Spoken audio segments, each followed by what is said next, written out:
Hello, everybody, and welcome to the session titled Big, Fast, and Data Furious with Spark.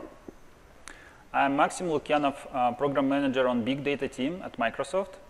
I work on R Server and Spark in Azure HD Insight Service.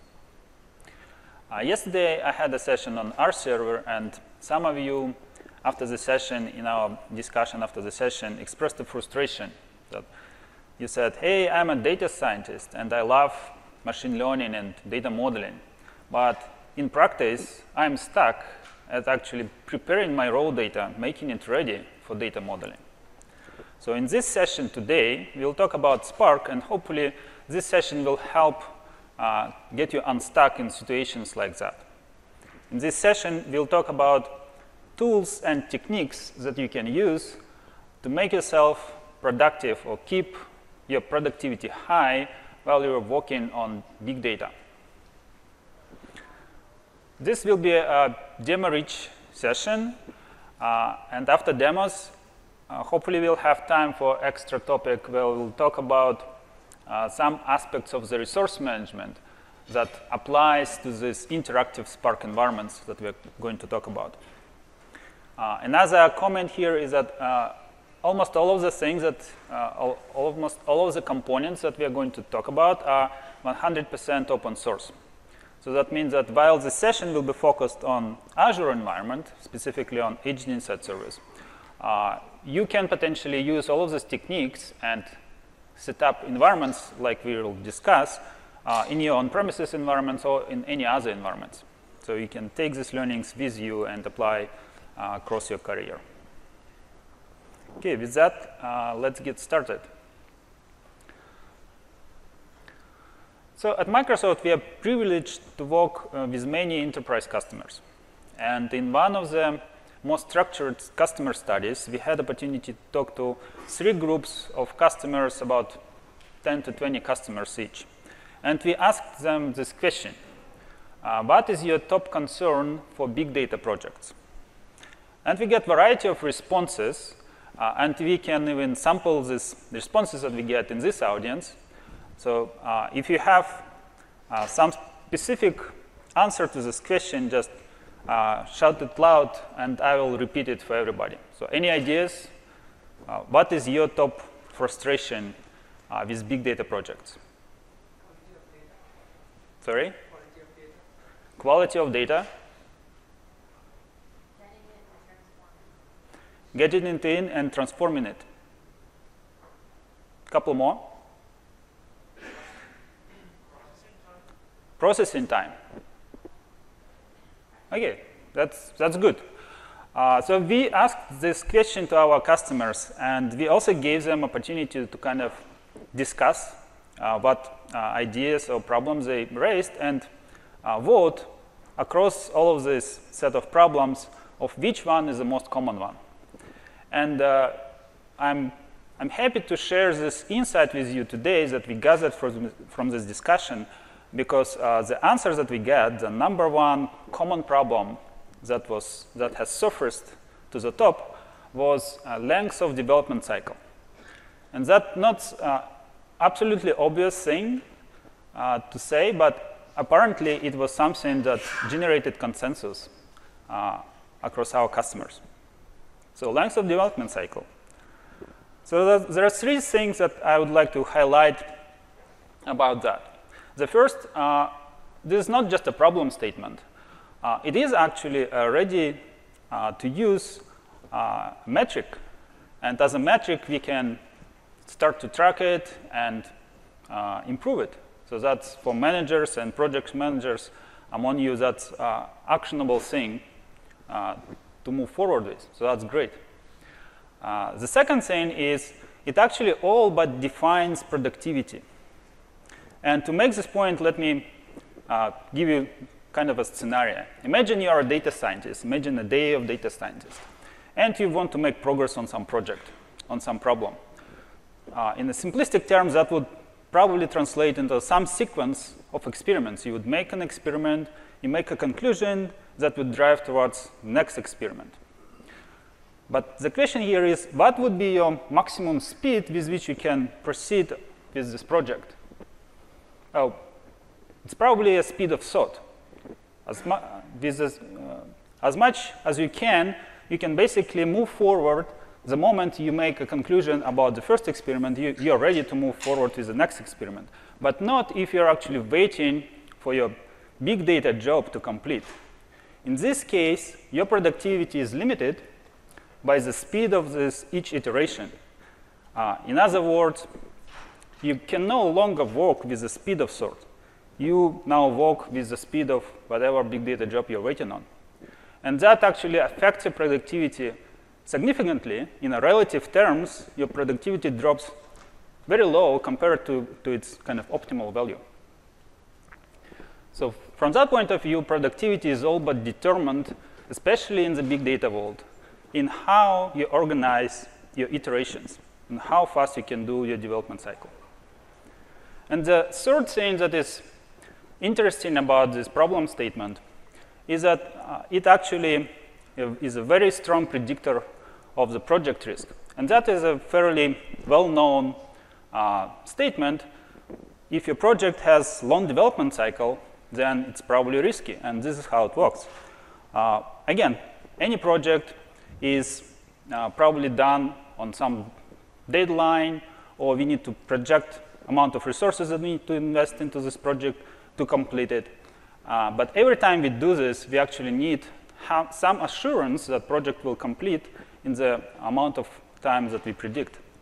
But if your development cycle is long, we all know that no project is going to go as planned. There is always something unexpected that happens in the project. And when this happens, it basically adds some random number of iterations of the dev cycle to a project timeline. And if you add 100 of project iterations, development cycle iterations, each one of which takes hours, then suddenly you're talking about weeks of added time. And at that point, it becomes impossible to predict when your project is going to complete, which makes it almost impossible to actually succeed with any project that has long development time cycles. So length of development cycles is important. So let's proceed forward to see how we can make sure that length of development cycle is kept low when we work with big data in Spark environments. So first of all, while we are talking about development cycle, it actually consists of several phases. And throughout the presentation, we'll talk about how you can keep yourself productive and control your dev cycle in all of these phases. First, before you can start developing something, you need to actually have opportunity to explore data in a very rapid way and kind of make conclusions, understand it, and then maybe share this data with your team. And this act of sharing should also be very efficient and shouldn't take a long time, otherwise it will block progress on your project.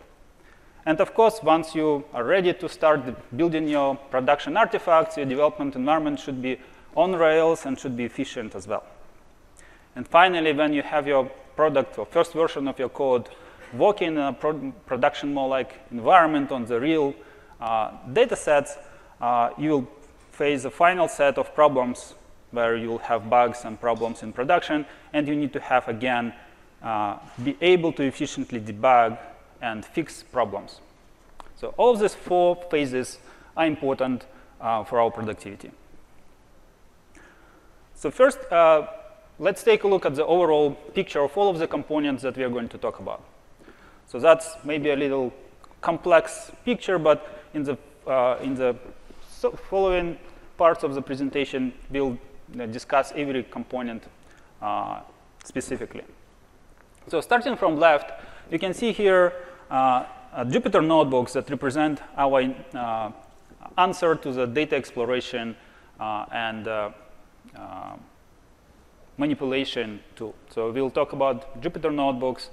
Jupyter notebooks in this environment that we are going to discuss are connected to a Livy server, which is a job server for Spark that we collaborated with Cloudera and Hortonworks to make enterprise ready, and we deliver it as part of the HDD Insight service. This is an open source component, so you can use it as well.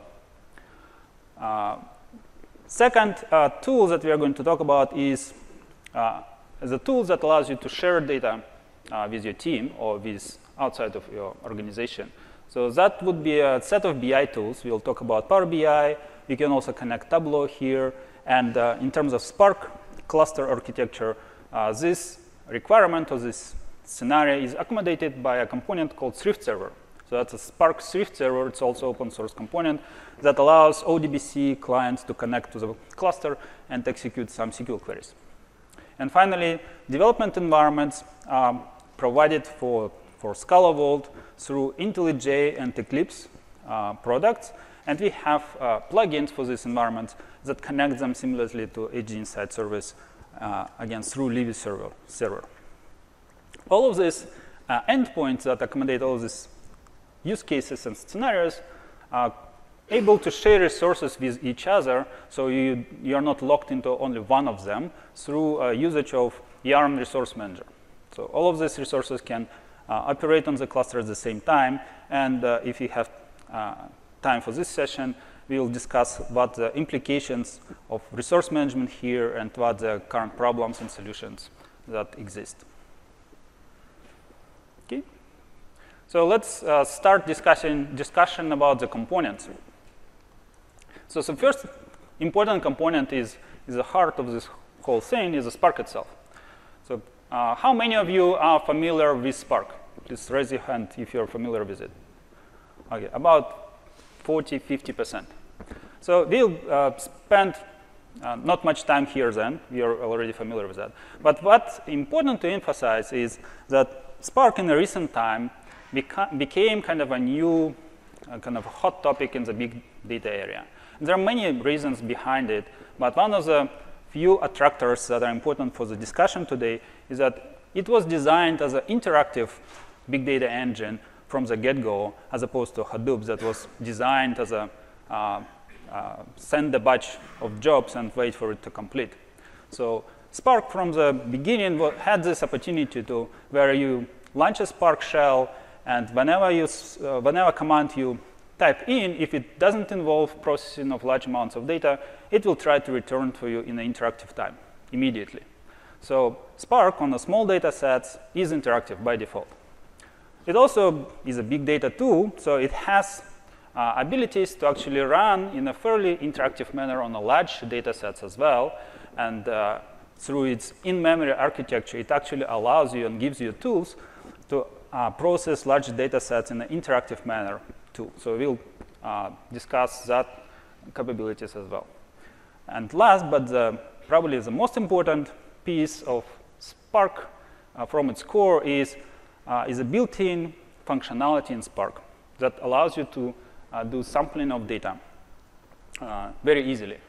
And that's a small function maybe in Spark that is frequently overlooked, but it's actually a key for our productivity when we are working with big data assets. And we'll talk much more about that subsequently. Spark is also not kind of staying in place. There is a great focus in the community on improving Spark performance, and Spark 2.0 comes with a final set of features as part of the project Tungsten, where it uses enhanced in-memory optimizations and code generation practices to further improve speed with which it can produce computations. So next part of the solution is actually a cloud, or how we host Spark in Azure Cloud. So a couple of words about that. So in HD Insight, what we get is basically best bits of Spark and corresponding Hadoop components that are available out there in an enterprise-ready manner. So to accomplish that, we partner with Hortonworks to get a stable distribution of these open source bits. And we stay behind these bits. We provide full supportability for you and also manageability. So the Spark clusters that you can get as part of the HD Insight service are called managed clusters. And that means that first, it's very easy to provision one. So in a few clicks or with the help of a small script, if you want to automate it, you can provision fully functional Spark cluster with all of the components that we are going to talk about today in the cloud. And also, all the bits and components that you get with this cluster are fully supported by Microsoft. Their components are also configured in a highly available configuration, which is requirement to call this configuration enterprise ready. And there is also a set of certifications that confirm and cloud SLAs that confirm that statement. Another set of features that we deliver in the Azure cloud on top of Spark is set of productivity tools like connectivity to BI, connectivity to integrated development environments. Again, we'll talk about it in next slides as well. So now we can start our demo part and talk about the rest of the components in the context of actually seeing them in action. Let me wake up my demo machine first. I have a question. Sure, go ahead. You said 2.0 is coming later. It's going to be ready in a winter. Oh, you noticed? Yeah, I was going to ask you before. Yeah, so Spark 2.0, that's a hot topic again. So first of all, Spark 2.0 is available even today to be installed on HDInsight cluster through help of a little script action. But later this week, I believe on Thursday, we'll actually announce built-in support for Spark 2.0. So as part of your cluster creation workflow, you'll be able just to specify Spark 2.0 and provision it in HDInsight. We'll also deliver it with about 100 stability fixes because that's the feedback we get from customers. Spark 2.0 right now is kind of not very stable.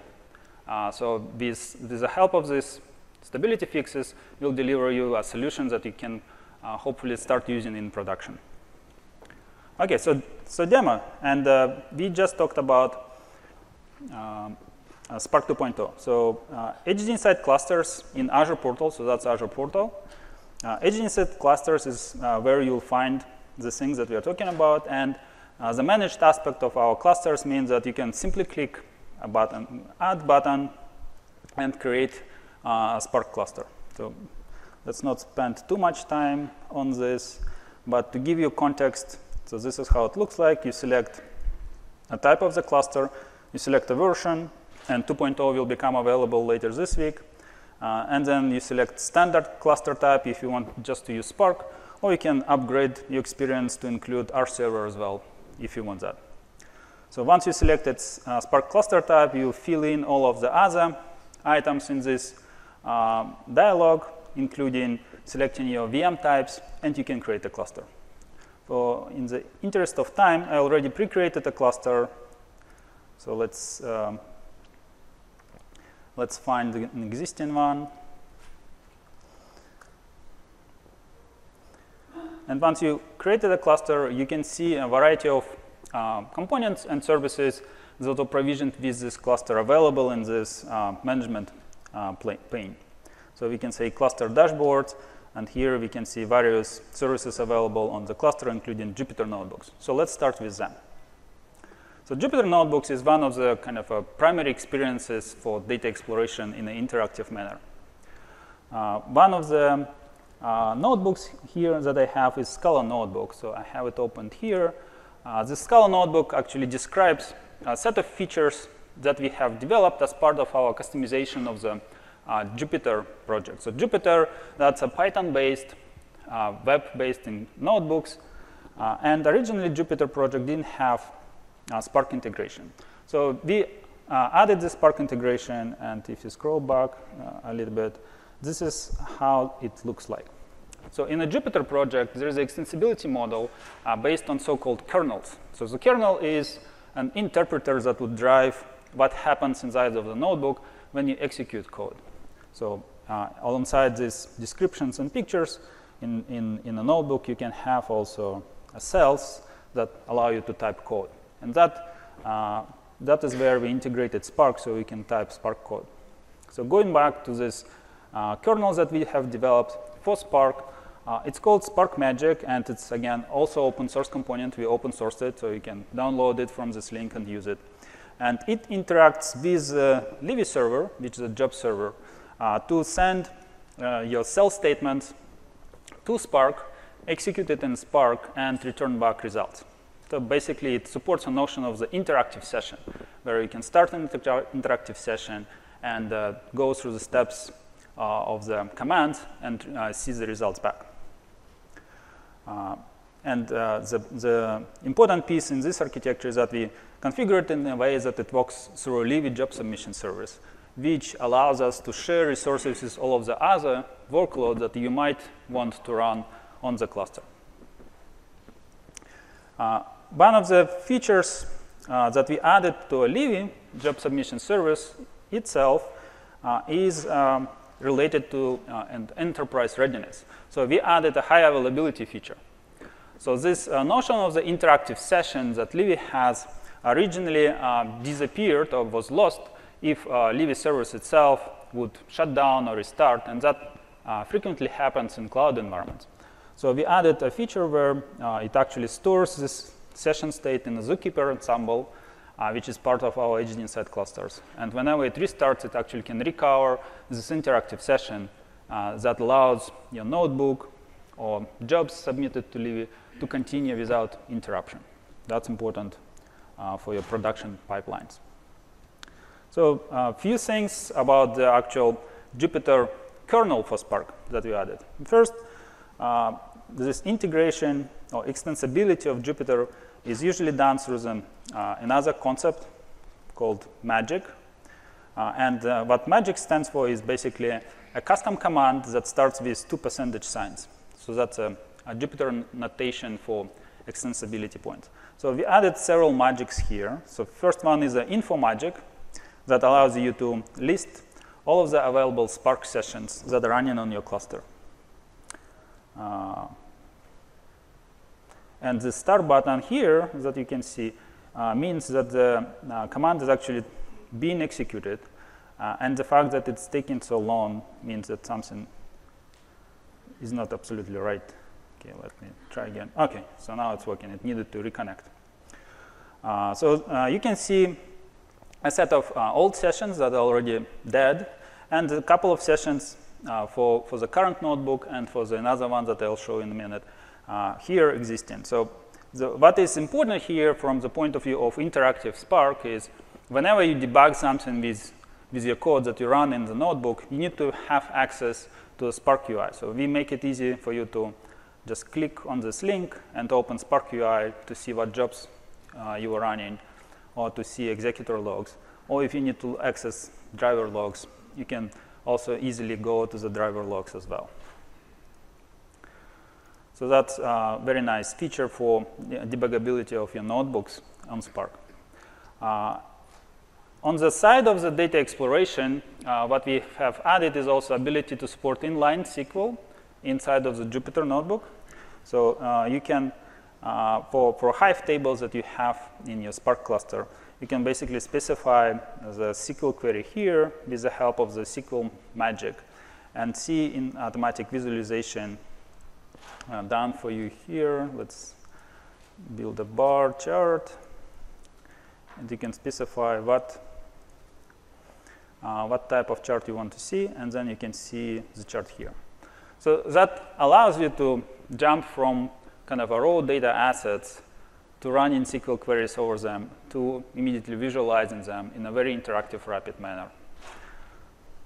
And just to go quickly, if you're limited in terms of visualizations that are available with this automatic widget, we also provide ability for you to use any of the visualization libraries that are available in the Python community, and that's a very large number, through this magic called local. So in this local magic, you can basically use any Python library to visualize your data. For example, this little script, whenever it works, renders state map based on your data. So that's a very nice kind of set of features that come from the Python communities that you can leverage in your notebooks to kind of build very rich and powerful visualizations on your data inside of the notebook. Okay, moving on. So the next notebook that I wanted to show you is based on the New York data set. So that's that one. Let's open it here. And the New York data set is a good example to use to show kind of a difference between interactive and non-interactive data exploration, because it's a fairly large one. It's not like huge, but it's 180 gigabytes, and it has about 1 billion of rows. So it's very easy to actually become slow in exploration of this data set. So what techniques can we use to make sure that whenever we do something with the data, we never wait for Spark to complete? So the first technique is, hey, let's use the natural power of Spark to be interactive. And we can do that with the help of restricting data. So first, whenever we work with data, we can use this limit keyword to say, hey, just give me a subset of data, this small sample. And in this example, you can see that I'm reading some data set from the data lake store from some location. And this data set is actually 180 gigabytes. And I encoded it in JSON. So that is actually pretty significant work to be done by Spark if I'm to process the whole thing. But because I'm just looking at the head of the data, you see that I need just a few seconds to actually take a look what's in the beginning. So that's the first kind of step that you can do to keep yourself productive. And here we can see that, oh, it is indeed some JSON data. So what can we do with JSON data? Spark supports automatic inference of schema of the data for JSON documents. So that makes it very easy for us to grab some random JSON document and start exploring it in the form of the table. Unfortunately, Spark also requires quite a long time to infer JSON schema on the 180 gigabyte document. So this is a little trick here that you can say, hey, Spark, don't try to scan this whole 180 gigabytes of data to infer the schema. Just scan this little header of this data, because I know that my data is consistent across the thing. So if you use that approach, then we can fairly quickly register this JSON data set as a table in Spark. And you see, again, it completed in a few seconds.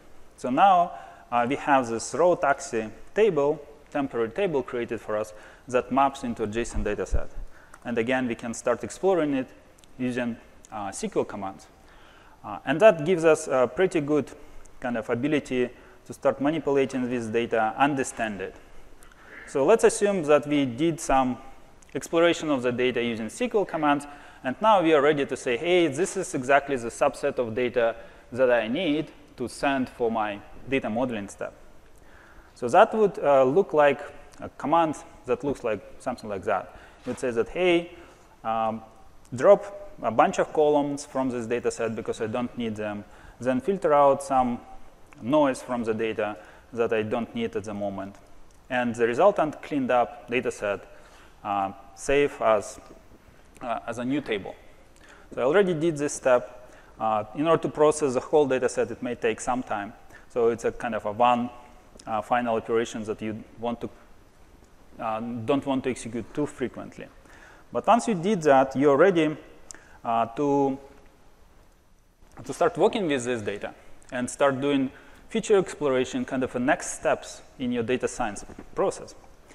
And this is where the actual kind of decision point lies.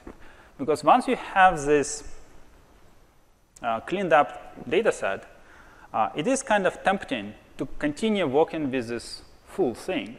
And especially given the Spark has built-in capabilities to kind of speed up your processing of this big data. So the first choice that you can make is say, hey, let me save this cleaned up data set in some fast data format. And it is indeed fast. You can use ORC or Parquet to kind of compress your data in the columnar format, and that would indeed improve the performance with which you can process this data. But if you continue kind of using this full data set on an ongoing basis, you'll, with all of the optimizations that Spark provides, you would still be looking at very long times for your jobs. So that is basically a big data trap that you can fall into if you continue working with a full data set. The answer to that is use sampling. And Spark provides this great simple function where you can take a sample and you can, if you make it a discipline, to actually always work with sample in an interactive manner and only kind of run your jobs on a full data set occasionally and keeping that under control, then you can control your destiny, basically. So sampling is a great technique, and in this case, we take a sample of that data set, which would be just 35 megabytes, and we can even cache this sample to make sure that it's as fast as possible. And once we did this, we can start further experimenting with this data, and this experimentation will actually be interactive. So let's look at the distribution of passenger counts in this data set. So in a few seconds, we can take a look at the distribution, and now we know that, hey, a majority of this data set is with one passenger, and there's few reducing number of passengers with 2 and 3. So that's great. But there is a problem with sampling. So sampling is not the universal kind of thing. Sometimes it misses the data, and sometimes you need to actually go back to a full data set to double check that the conclusions that you made based on the samples are actually valid. So how do you do this? So this is where you can go back to the working with the full data set. And again, Spark provides you tools to make sure that steps are productive. So what you can do here is to make sure that when you need to go back to the full data set, it still works fast. You can use caching as a first mechanism. But caching large data sets in memory of your cluster, while certainly makes operations faster, requires a lot of memory. So how you can do that? So this is where cloud as an elastic thing in the cloud helps. So whenever you need to go back to work with the full data set, you actually can go back to your Azure Edge Insight cluster and say, hey, at this moment, I'm going to do something big on this cluster. So scale it up dynamically because I need this. So you can say, from 10 nodes that we currently have, which is already big because I wanted to show this caching data set working, you can scale up to 100, or if you had it at the one node, you can scale it up to 10 nodes. So once you did this scaling operation, you can now cache the data set, and once you cached it, you can remain kind of reasonably interactive as well. So for example, now we can count the number of records, and we can see that it has billion of records in it. And we can repeat these queries that we run on the sample on a full data set to double check that our conclusions that we drawn based on the sample are still valid for the full data set as well. So that will take a little longer because we are now working with a full data set. But it allows us to confirm that now the shape of the distribution that we saw on the sample matches the one that we see on the full data set. But the totals you can see actually now represent the total sizes. So that's kind of two primary techniques that you can use. Once you did this, you can proceed forward with your data science process and actually make further operations like feature extraction and things like that. And if you keep your operations on the sample like we have in this case, all of these operations will be interactive, like taking a histogram and then charting it using the Python libraries is interactive. And you can proceed of making sense of this data. For example, hey, what is the tip amount by fair amount distribution? And you can start looking at it and determine that, hey, there is some trends and patterns in this data that I can take advantage of, or design some new features that better express these things that I see in the data. So you can start working with the data and keep yourself interactive.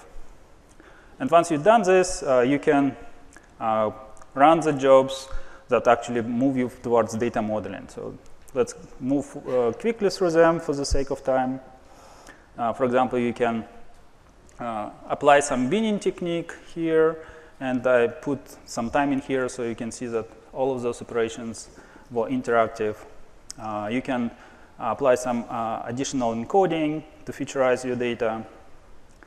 And finally, you can start defining your, in this case, a regression model. So you can split into train test data sets and build, what is it, boosting trees regression model that predicts tip amount. So let's scroll through that one. So the even building a prediction model on the boosting trees because of the sampled small data set is, again, still remains kind of interactive.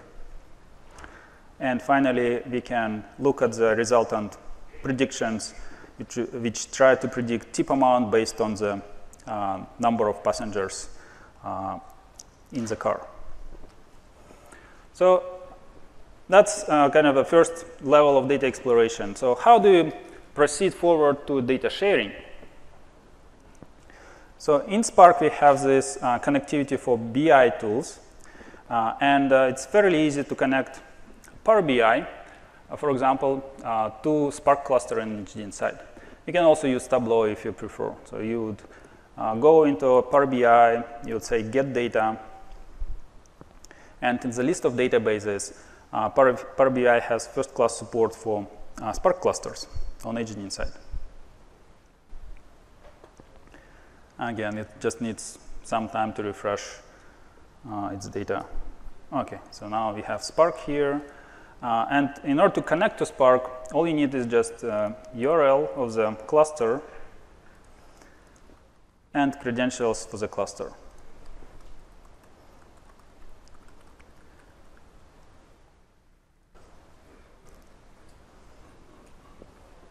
So in the interest of time, while it's importing data, let's look at the dashboard that I have already created. So it takes a few minutes to set up this dashboard, but you can get your wonderful rendering of the passenger count distribution and send a URL to this Power BI dashboard to your team and share this kind of insights with them. And you can have a variety of other chart types, including some custom visualizations that Power BI supports. So things like that. So that covers the angle of the sharing of your data. And a couple of other important capabilities include developing of your production artifacts. So for that, we have implemented a plugin for IntelliJ IDEA and for Eclipse. And using this plugin, you can submit your Spark job. So here's a simple sample job to HDInsight cluster. So you just use submit to HDInsight. And here you can select your cluster type, your cluster. So it lists all of the clusters available in your Azure subscription. You submit, you select the class name that you want to execute, and you just click submit. So it's fully integrated kind of ability to interact with your HDInsight cluster from within IntelliJ IDEA. While it's executing, and we also support a very cool feature where you can actually debug your jobs on a remote cluster. We don't have much time, but the way it looks like is you can connect your machine to the virtual network through the virtual network to your cluster, and that enables your machine to kind of see all of the nodes of the cluster. And that allows you to use Yarn client mode to start a job from your local machine that would execute on the cluster. So yeah, we don't have time for that, but it looks like that. You would connect your virtual network, your machine to a virtual network. So our previous job succeeded, so that's great. So now let's proceed forward with the debugging example. So if we press debug, hopefully our breakpoint that we have here hits. Let's see.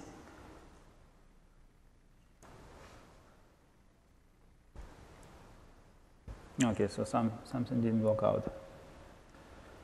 Request Spark driver.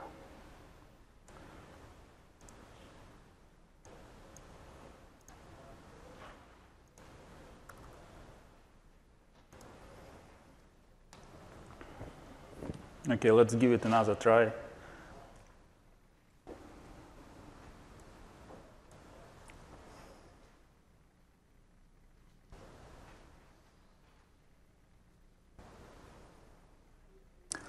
In the logs, you can see how Spark that is running from the IntelliJ IDEA connects to the resource manager on the cluster and kind of creates a Yarn application on the cluster. So now it's in accepted state. And then kind of launches the application. But kind of useful here is that the driver code of your Spark application is actually running as part of your IntelliJ process. And that allows it to kind of hit all of the breakpoints that you specified in there. Okay, so we're stuck in the accepted state. Probably one of the notebooks that we launched doesn't allow us to finish. So let's okay, close and hold here. Okay, so it's 11 minutes. Okay, while it's proceeding, let's move to the next part of our session. Okay, we'll come back here to see if it succeeded to create a Yarn application. But for now, let's move back to the slide deck.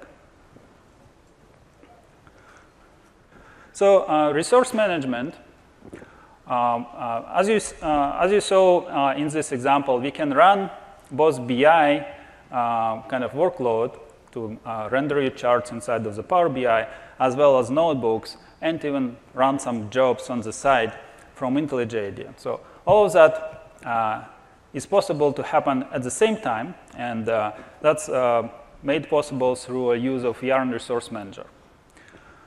So how this kind of resource sharing is managed? So it's in Yarn, there is a notion of queues, which can be used to manage resources.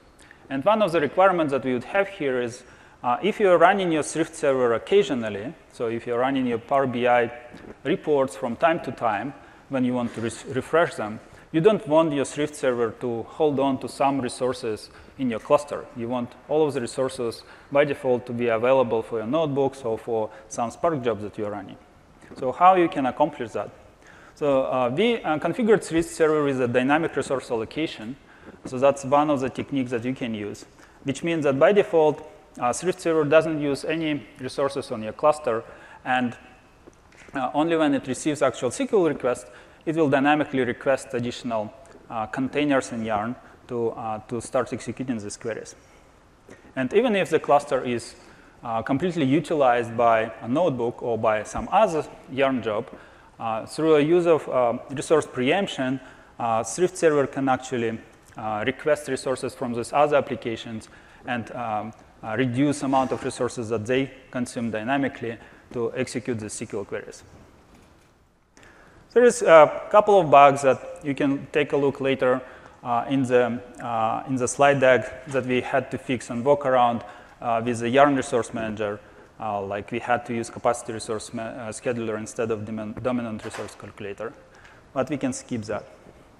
So in summary, we talked through the several components and techniques that you can use to kind of make sure that you're keeping your productivity high while working with Spark in big data.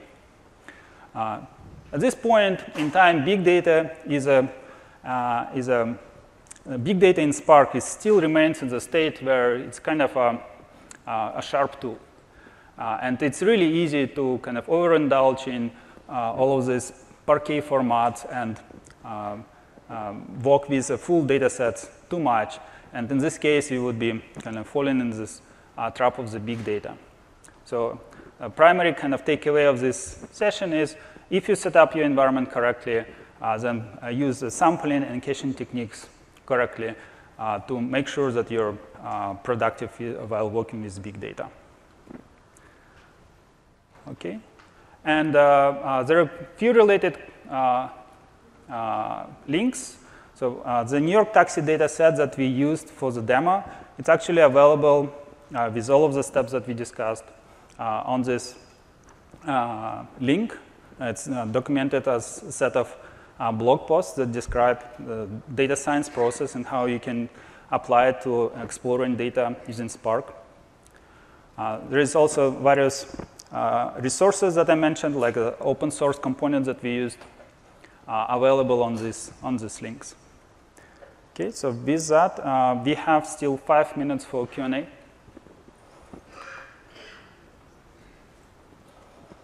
Oh, let me see.